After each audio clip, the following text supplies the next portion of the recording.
Hello বন্ধুরা, তো এদিকে দেখো আমরা সঙ্গীতি ভ্যালি ফার্স্টের দিন গিয়ে পেয়েছিলাম। তারপরে সেকেন্ড দিন দেখো ঘুম থেকে উঠে এদিকে তোমাদের একটা জিনিস দেখাবো।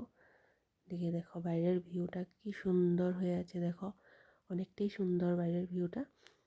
তো তোমাদেরকেও একটু শেয়ার করলাম, সত্যি খুব দারুণ লাগছে দেখতে।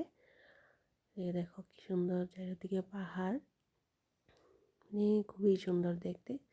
তারপরে এদিকে আমাদের বৌদিমণি রান্নার জোগাড় করছে, এখানে খিচুড়ি বানাবে।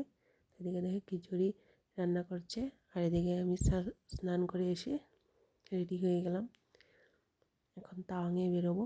তো এদিকে দেখো রেডি, তো আজকে যাচ্ছি তাওয়াঙে। তো এদিকে দেখো আমিও রেডি হয়ে গেছি। তারপরে এদিকে খাওয়া দাওয়া করে গাড়িতে উঠে পড়লাম, এখন যাচ্ছি তাওয়াঙে। তারপরে এদিকে আমি, তারপরে এদিকে বোনও আছে, আর এদিকে আমাদের বৌদিমণি। তো ভিডিওটা কেমন হয়েছে কমেন্ট করে জানিও সবাই।